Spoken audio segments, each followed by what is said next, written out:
கர்த்தருடைய பரிசுத்த நாமம் மகிமைப்படுவதாக. நம்முடைய ஆண்டவராக இருக்கிற இயேசு கடந்த 9 மாதங்கள் அற்புதமாய் நடத்தி வந்த ஆண்டவர், இந்த 10வது மாதம் கூட ஆண்டவர் என்ன வாக்குத்தத்தங்களை எங்களுக்கு வைத்திருக்கிறீர் என்று சொல்லி நான் தேவ சமூகத்தில் காத்திருக்கும் போது என்னை நடத்தின ஒரு வேத பகுதி மத்தேயு 15ஆம் அதிகாரம் 28வது வசனத்துக்கு நேராய் என் ஆவியானவர் ஆவியில் நடத்தினார். இயேசு அவளுக்கு பிரதித்தரமாக, ஸ்திரியே, உன் விசுவாசம் பெரியது, நீ விரும்புகிறபடியே ஆக கடவது. ஜெபிப்போம். சர்வ வல்லமையுள்ள தெய்வமே, இந்த வார்த்தையை எங்கெங்கெல்லாம் உட்கார்ந்து கேட்டுக்கொண்டிருக்கிறார்களோ, கேட்டுக்கொண்டிருக்கிற இடத்துல ஒரு மகிமை இறங்கி வருவதாக, பிரசன்னம் இறங்கி வருவதாக, இந்த வார்த்தையின் ஆசீர்வாதங்களை பிள்ளைகள் பெற்று அனுபவிப்பார்களாக. ஒரு தாயானவள் தன் பிள்ளையை 10 மாதம் தன் கருவில் சுமக்கிறது போல இந்த 10 மாதம் எங்களை சுமந்து வந்ததை நினைத்து நாங்கள் கர்த்தரை துதிக்கிறோம். 10 மாதங்களும் வாக்கு தத்தங்களை தந்தீரே, ஜெபத்திற்கு பதிலை தந்தீரே, இந்த மாதத்திலும் வாக்கு தத்தங்களை தந்திருக்கிறீரே. இந்த வார்த்தையை கொண்டு எங்களோடு கூட பேசுவீராக.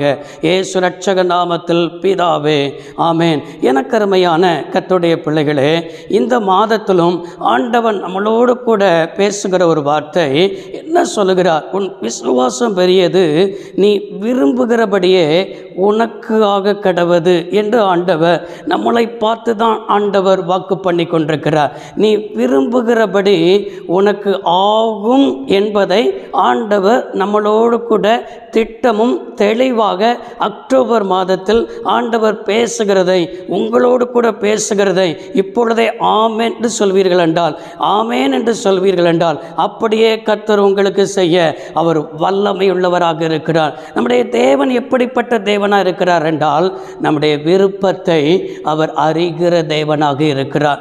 ஏனென்று சொன்னால், பிலிப்பியர் 2ஆம் அதிகாரம் 13வது வசனத்தில் இவ்வாறாக வாசிக்கிறோம், தேவன் தம்முடைய தயவுள்ள சித்தத்தின்படியே விருப்பத்தையும் செய்கையையும் உங்களுக்குள்ளே உண்டாக்குகிறவராக இருக்கிறார் என்று சொல்லி என்ன செய்ய முடிகிறது? பார்க்க முடிகிறது. அவர் தம்முடைய தயவுள்ள சித்தத்தின்படியே விருப்பத்தையும் என்று எழுதப்பட்டிருக்கிறது. இன்றைக்கு நீங்கள் எதை விரும்புகிறீர்கள் என்பது ஆண்டவருக்கு தெரியும். அந்த விருப்பத்திலும் கூட தம்முடைய தயவுள்ள சித்தத்தின்படி, அவருடைய சித்தத்தின்படி உங்களுடைய விருப்பம் இருக்க வேண்டும் என்பதை ஆண்டவர் எதிர்பார்த்து கொண்டிருக்கிறார். நமக்கு நன்றாக தெரியும், சாலமோன்ட்ட ஆண்டவர் சொல்கிற ஒரு வார்த்தை 1 ராஜாக்கள் 3ஆம் அதிகாரம் 5வது வசனத்தில், உன் விருப்பத்தை கேள் என்று ஆண்டவர் அவனிடத்தில் என்ன செய்கிறார்? கேட்கிறதை பார்க்க முடிகிறது. அதே சாலமோன் ஆண்டவரிடத்தில் என்ன செய்யலைன்னு சொன்னால், நீடித்த ஆயுசு நாட்களை அவன் கேட்கவில்லை. அது மாத்திரமல்ல, அவன் ஐஸ்வர்யத்தை கேட்கவில்லை, ஆண்டவர்ட்ட சத்ருவின் பிராணனையே கேட்கவில்லை என்று சொல்லி 1 ராஜாக்கள் 3ஆம் அதிகாரம் 11வது வசனத்தில் என்ன செய்ய முடிகிறது? பார்க்க முடிகிறது. அவன் ஆண்டவர்ட்ட கேட்கிறது, இந்த திரளான ஜனங்களை நடத்துவதற்கு, நியாயம் விசாரிப்பதற்கு ஞானமுள்ள இருதயத்தை தந்தரலும் என்று சொல்லி ஆண்டவரிடத்தில் விண்ணப்பம் பண்ணுகிறதை அங்கே பார்க்க முடிகிறது. இந்த விருப்பம் கர்த்தருக்கு உகந்ததாக இருந்தது நிமித்தமாய் அவன் கேட்டதையும் கேளாததையும் தேவன் அவனுக்கு என்ன செய்தார்? அருள செய்தார். இந்த அக்டோபர் மாதத்திலும் கூட அநேகர் நினைக்கிறீங்க, கடந்த 9 மாதங்களும் எவ்வளவோ காரியத்தை நான் கேட்டேனே, எவ்வளோ காரியத்துக்கு விண்ணப்பம் பண்ணினேனே, நான் உபவாசம் பண்ணினேனே, ஆனாலும் எனக்கு காலதாமதமாகவே இருக்கிறது என்பதை நீங்கள் நினைத்து கொண்டிருக்கிறீர்களோ? உங்களுடைய வாழ்க்கையில் சில விருப்பங்கள் நிறைவேறாதபடிக்கு இருக்குது என்று சொல்லி உங்களுடைய வாழ்க்கையில் புலம்பிக் கொண்டிருக்கிறீர்களோ? இந்த மாதத்தில் அவருடைய தயவுள்ள சித்தத்தின்படி நீங்கள் கேட்கும் பொழுது நிச்சயமாய் கர்த்தர் உங்களை பார்த்து சொல்கிற ஒரு வார்த்தை, நீ விரும்புகிறபடி உனக்கு ஆக கடவது என்று சொல்லி கர்த்தர் வாக்கு பண்ணி கொண்டிருக்கிறார். இயேசு அவளுக்கு பிரதித்தரமாக என்று மத்தேயு 15:28 வாசிக்கிறோமே, யாருக்கு பிரதித்தரமாக? கானானிய ஸ்திரியை குறித்து அந்த வேதத்தில் என்ன செய்ய முடிகிறது, 15ஆம் அதிகாரத்தில் பார்க்க முடிகிறது. கானானிய ஸ்திரீ இயேசுவிடத்தில் வந்து, தாவீதின் குமாரனே எனக்கு இறங்கும் என்று இயேசுவிட்ட வந்து, என் மகள் கொடிய வேதனைப்படுகிறாள், பிசாசினால் கொடிய வேதனைப்படுகிறாள் என்று இயேசுவுக்கு தன்னுடைய கஷ்டங்களை தெரிவிக்கிறாள், தன்னுடைய வேதனையை தெரிவிக்கிறாள். தன்னுடைய மகளுக்காக இயேசுவிடத்தில் என்ன செய்கிறாள், வந்தாள் என்பதை பார்க்க முடிகிறது. நன்றாய் கவனித்தீர்களா? இந்த கானானிய ஸ்திரீ என்று தான் சொல்லப்பட்டிருக்கிறதே தவிர அவருடைய பெயர் வேதாகமத்தில் எழுதப்படவில்லை. அவருடைய பிள்ளையின் பெயர் வேதாகமத்தில் என்ன செய்யப்படவில்லை, எழுதப்படவில்லை. அந்த பிள்ளை கொடிய வேதனைப்பட்டதாக சொல்லப்பட்டிருக்கிறதே தவிர எத்தனை வருஷம் அவள் வேதனைப்பட்டாள் என்பதும் எழுதப்படவில்லை.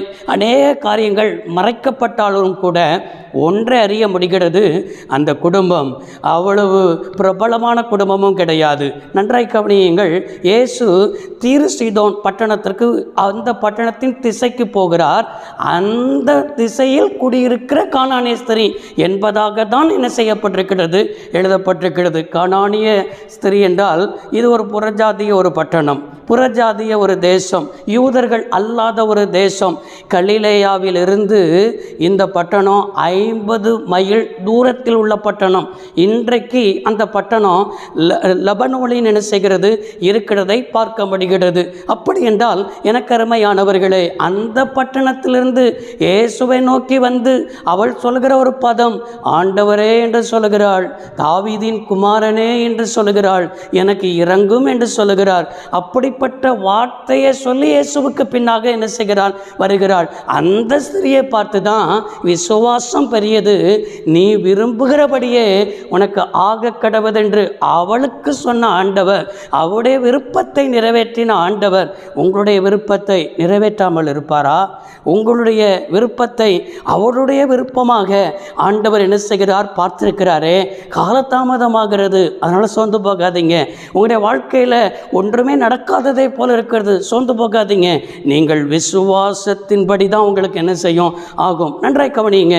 இந்த அக்டோபர் மாதத்தில் ஆண்டவர் நம்முடைய வாழ்க்கையில் விரும்புகிறபடி ஆக கடவுது என்றால், நம்முடைய விருப்பத்தை அறிந்த ஆண்டவர் இந்த மாதத்தில் நமக்கு எதை தர வல்லமை உள்ளவராக இருக்கிறார் என்று ஒரு 3 காரியத்தை மாத்திரம் பார்த்து நான் ஜெபிக்கலாம் என்று என்ன செய்கிறேன், ஆசைப்படுகிறேன். மத்தேயு எழுதின சுவிசேஷம் 15ஆம் அதிகாரம் 22வது வசனத்தில் கானானிய ஸ்திரீ இயேசுவுக்கு பின்னாக என்ன செய்கிறார், வந்து இந்த வார்த்தையை சொன்னதாக பார்க்க முடிகிறது. இந்த வார்த்தை, ஆண்டவரே தாவீதின் குமாரனே என் மகள் என்ன செய்கிறாள், பிசாசினால் கொடிய வேதனைப்படுகிறாள் என்று சொல்லி இயேசுவிடத்தில் சொன்னதாக பார்க்கப்படுகிறது. அப்படி என்றால் இந்த மாதத்தில் நம்முடைய வாழ்க்கையில் கொடிய வேதனை உள்ள வாழ்க்கை மாறும். ஆண்டவர் என்ன செய்கிறார், உங்களை பார்த்து தான் கர்த்தர் பேசிக் கொண்டிருக்கிறார். உங்களுடைய வாழ்க்கையில் என்னென்ன ரீதியிலெல்லாம் அதிகமான வேதனையோடு கூட இருக்கிறதை நான் பார்க்கிறேன். அநேகர் சிலர் என்ன செய்கிறார்கள், சில காரியம் நடக்காத நிமித்தம் வேதனையோடு கூட இருக்கிறீர்கள். குடும்பத்துடைய கஷ்டத்தின் நிமித்தம் வேதனையோடு கூட இருக்கிறீர்கள். சில மனிதனுடைய வார்த்தை நிமித்தம் வேதனையோடு கூட இருக்கிறீர்கள். என்னென்ன ரீதியிலெல்லாம் நீங்கள் கொடிய வேதனையோடு கூட காணப்படுகிறீர்களோ, இன்னைக்கு வேதனை உள்ள ஒரு வாழ்க்கையை கர்த்தர் மாற்றுவதற்கு என் தெய்வம் அவர் போதுமானவராயிருக்கிறார். நன்றாய் கவனிங்க. இங்கே பிசாசினால் கொடிய வேதனைப்படுகிறார். பிசாசுக்கு வல்லமை இருக்கிறது என்பதை நம்ம என்ன செய்யணும், புரிந்து கொள்ள வேண்டும். இந்த விழுந்து போன தூதன் என்ன செய்வான் என்று சொன்னால், அது சில மனிதரை பிடிக்கும் பொழுது அந்த மனிதனுக்குள்ள சில கொடிய வேதனைகளை உண்டாக்கக்கூடும், இல்லை என்றால் சில வியாதிகளை உண்டாக்கக்கூடும், இல்லைன்னா கஷ்டங்களை உண்டாக்கக்கூடும், இல்லை என்று சொன்னால் வேதனை உள்ள வாழ்க்கைக்கு நேராக அவன் நடத்துவான். நீங்கள் இருக்கிறதான பகுதிகளில் சில வேதனைகள் நிறைந்த மனிதர்களை நமக்கு விரோதமாக என்ன செய்வான், பயன்படுத்துவான். நீங்கள் செய்கிற வேலை ஸ்தலத்தில் சில மனிதர்கள் நம்மளுக்கு வேதனையை கொண்டு வருகிறவர்களாகவே என்ன செய்வார்கள், இருப்பார்கள். இப்போ இந்த பிசாசு தான் நமக்கு வேதனையை கொண்டு வருவான்.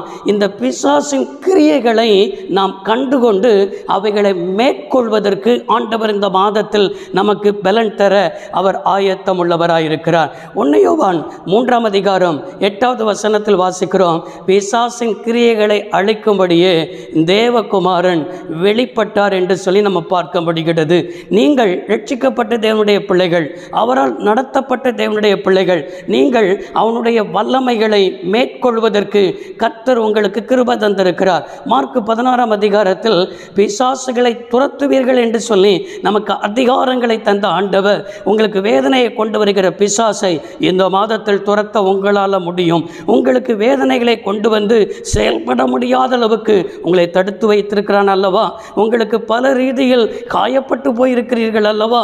எனவே இந்த பிசாசின் ஆவியை மேற்கொள்வதற்குத்தான் என் தேவன் இந்த மாதத்தில் வேதனை உள்ள ஒரு வாழ்க்கை மாறி வேதனையே இல்லாதபடிக்கு சந்தோஷத்தோடு சமாதானத்தோடு நிம்மதியோடு கூட இருக்க கர்த்தர் கிருபை தருவார். சிலருக்கு ஆலயத்துக்கு போனாலும் கூட அங்கே போய் நிம்மதியாக இருக்கலாம், அங்கே போய் தேவ பிரசன்னத்தில் சமாதானமாக இருக்கலாம், சந்தோஷமாக இருக்கலாம் என்று சொல்லி ஆலயத்தில் போனாலும் கூட அந்த வேதனை நம்மளை விட்டு மாறாதபடிக்கு, வேதனைக்கு மேலே வேதனை காரியம்தான் என் வாழ்க்கையில் நடக்குதுன்னு சொல்லி நீங்கள் வேதனையோடு கூட இருக்கிறதை என் ஆவியானவர் காண்பிக்கிறார். எனக்கு இப்படிப்பட்ட வேதனைப்படுத்துகிற காரியம்தான் இந்த மாதத்தில் ஒரு மாற்றத்தை ஆண்டவர் தர அவர் போதுமானவராக இருக்கிறார். இரண்டாவது, இந்த மாதத்தில் நீ விரும்புகிறபடி, முதலாவது வேதனை இல்லாத ஒரு வாழ்க்கையை விரும்புகிறோம், அந்த வாழ்க்கையை கர்த்தர் தருவார். ரெண்டாவது நம்ம விரும்புகிறது என்ன?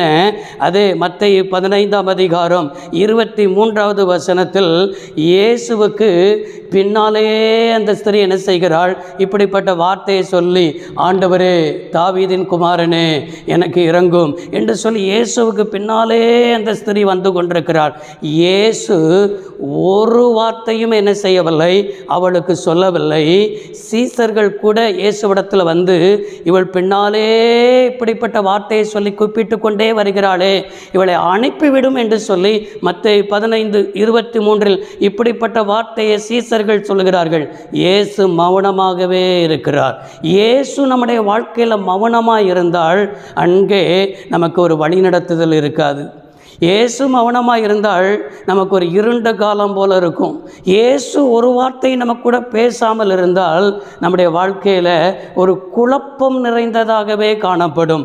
இந்த மாதத்திலும் குழப்பமான சூழ்நிலை மாறும் அப்படி ஆண்டவர் எதிர்பார்க்கிறார். உங்களுடைய வாழ்க்கையில், என் வாழ்க்கையில் இந்த குழப்பம் மாறாதா?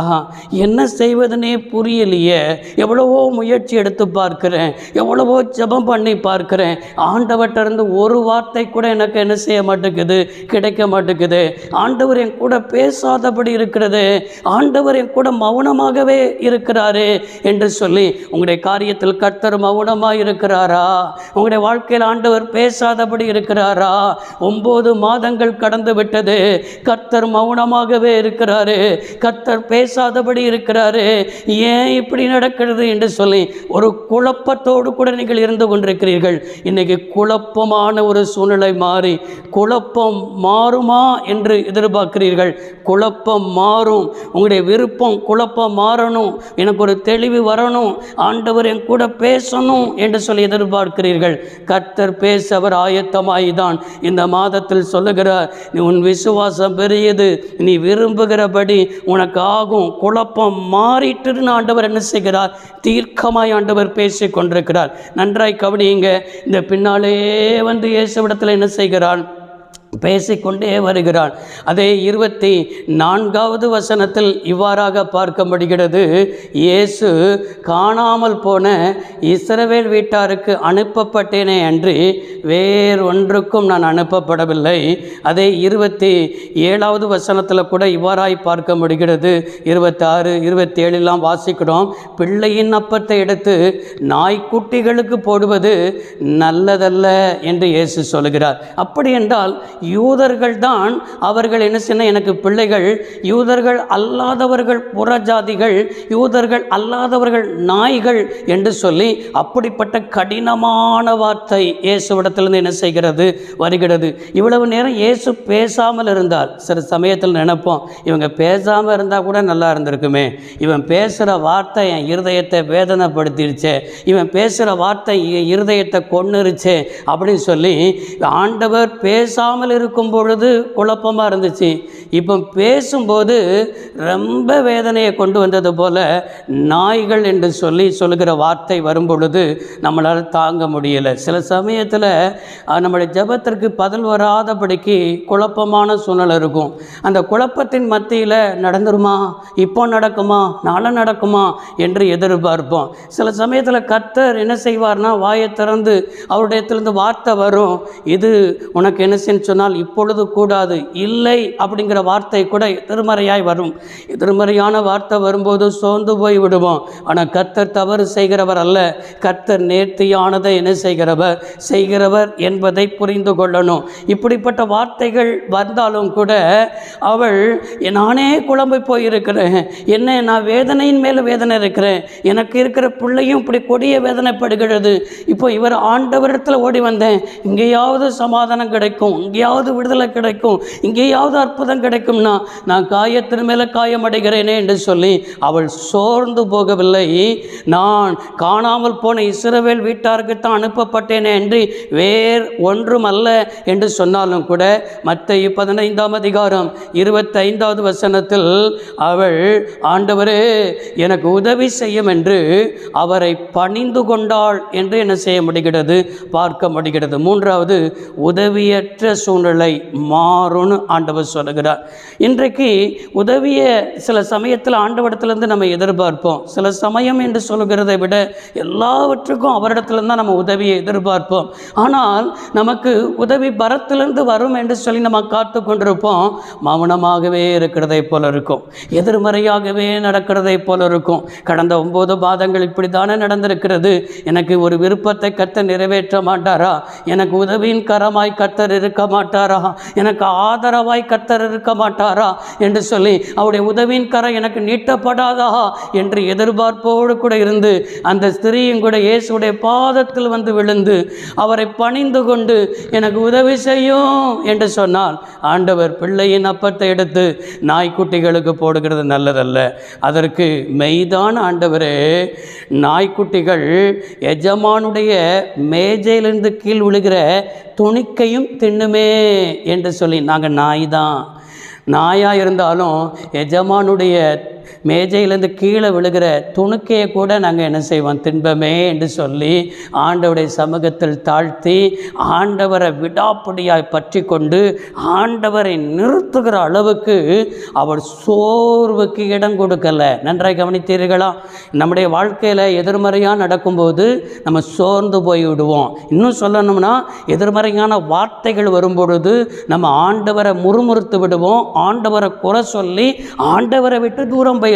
ஆனால் இவளுக்கு ஃபஸ்ட்டு ஆண்டவர் பேசாதபடி இருக்கிறார், இரண்டாவது ஆண்டவர் கடினமான வார்த்தை இடத்திலிருந்து வருகிறதை போல இருக்கிறது.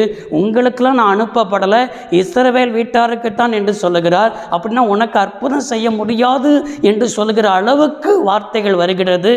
நடக்காது, முடியாது, அவ்வளவுதான் அப்படிங்கிற நிலைமையிலும் கூட இல்லை ஆண்டவர் மேஜையிலிருந்து விழுகிற துணுக்கையை கூட நாய்க்குட்டிகள் தின்னுமே என்று சொன்ன உடனே தான் ஆண்டவரை பார்த்து மத்தேயு 15:28 வசனத்தில் ஆண்டவரே அந்த ஸ்திரியை பார்த்து, நீ விசுவாசம் பெரியது, நீ விசுவாசிக்கிறபடியே ஆக கடவது என்று என்ன செய்தார் என்றால் அவளுக்கு பிரதியுத்தரம் சொன்னார், அவளுக்கு வாக்குத்தத்தங்களை சொன்னார், அவளுக்கு வார்த்தைகளை சொன்னார்.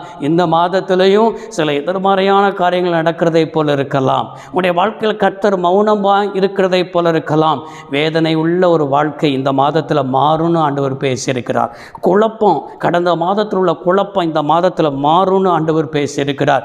மூன்றாவது, வாழ்க்கையில் உதவியற்ற நிலைமையில், ஆதரவற்ற நிலைமையில் இருக்கிற உனக்கு உதவியின் சூழ்நிலை உனக்கு என்ன செய்ய உண்டாக்குவேன், உதவியற்ற சூழ்நிலை மாறும்னு ஆண்டவர் பேசி இதன் மத்தியில் உன் விசுவாசத்தை நான் பார்ப்பேன், நீ என் மேலே எப்படி விசுவாசமாக இருக்கிறாய், என் மேலே எந்த அளவுக்கு விசுவாசமாக இருக்கிறேன், விசுவாச பரீட்சை வைத்து நீ விரும்புகிறபடி உனக்கு ஆக கடவுதுன்னு சொல்லி பரலோகத்திலிருந்து உனக்கு வார்த்தை கடந்து வந்திருக்கிறது.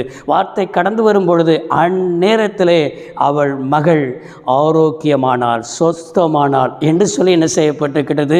அதே மத்தேயு 15:28 வசனத்தில் பார்க்கிறோம். அந்நேரமே இந்த வார்த்தையை கேட்டுக்கொண்டிருக்கிறதன இந்நேரமே கடந்த 9 மாதங்கள் நடக்காதது இந்த வார்த்தையை கேட்கும்போதே இந்த வார்த்தையின் ஆசீர்வாதங்கள் உங்களுடைய குடும்பத்துக்குள்ளே இறங்கி வருகிறது, நீங்கள் இருக்கிற இடத்தில் இறங்கி வருகிறது. இந்த நேரமே எது உங்களை வேதனைப்படுத்தி கொண்டிருக்கிறது, எது உன் வாழ்க்கையில் குழப்பத்தை கொண்டு வந்து கொண்டிருக்கிறது, எது உன் வாழ்க்கையில் உதவியற்ற சூழ்நிலையில் உண்டாகி கொண்டிருக்கிறது, இந்த 3 காரியங்களையும் கர்த்தர் மாற்றி இந்நேரமே நீ விரும்புகிறபடி உனக்கு ஆக கடவுதுன்னு ஆண்டவர் வார்த்தையை தந்துவிட்டார். இந்த வார்த்தைக்காக அப்படியே பிடித்து ஜெபம் பண்ணுங்கள். இந்த அக்டோபர் மாதம் மத்தேயு 15:28 வசனத்தின்படியே கர்த்தர் உங்களை நடத்த என் தெய்வம் போதுமானவராயிருக்கிறார். ஜெபிப்போமா? சர்வ வல்லமையுள்ள தெய்வமே, அருமை தகப்பனே, இன்றைக்கும் ஆண்டவரே இந்த மாதத்தை தந்தீரே நன்றி. இந்த மாதத்திலும் கூட அன்றைக்கு கானானிய ஸ்திரீக்கு ஆண்டவர் பேசின வார்த்தையின்படியே உன் விசுவாசம் பெரியது, நீ விரும்புகிறபடியே உனக்காக கடவுது என்று சொன்னீரே. அதே போல் இந்த வார்த்தையை கேட்டுக்கொண்டிருக்கிற பிள்ளைகள் எவ்வளோ காரியங்களை வாஞ்சித்து விருப்பம் கொண்டு ஆண்டவரே உடைய பிள்ளைகளுக்கு நடக்காதபடிக்கு தடுமாற்றமான நிலைமை இருக்கிறது. சாலமோனுடைய வாழ்க்கையில் விரும்புகிறதை கேளென்று அவனுடைய விருப்பத்தின்படியே அற்புதங்களை செய்தது போல உம்முடைய பிள்ளையுடைய விருப்பத்தை நிறைவேற்றும். குழப்பங்கள் இந்த மாதத்தில் மாறட்டும், வேதனை நிறைந்த வாழ்க்கை மாறட்டும், ஆண்டவரை உதவியற்ற நிலைமை மாறட்டும். உம்முடைய பிள்ளைகளுக்கு வேதனை இல்லாத வாழ்க்கை, குழப்பம் நீங்கின ஒரு வாழ்க்கை, ஆண்டவரை உதவியின் கரம் நீட்டப்பட்ட ஒரு அனுபவம் விரும்பினபடியே ஆகட்டும் என்று பிதா குமாரன் பரிசுத்தாவின் நாமத்தில் ஆசீர்வதிக்கிறேன். மீதமும் மிச்சமும் எடுக்கட்டும், சந்தோஷம் சமாதானம் பெருகட்டும், வருமானத்தில் ஆசீர்வாதம் உண்டாகட்டும், சபை நடத்துகிற பிள்ளைகளுக்கு ஆத்துமாக்கள் பெருகட்டும், எல்லாவற்றும் ஒரு பெருக்கத்தை காணட்டும். மத்தேயு 15:28 வசனம் நிறைவேறட்டும். இயேசு இரட்சக நாமத்தில் பிதாவே ஆமென். கர்த்தர் ஆசீர்வதிப்பாராக. God bless you.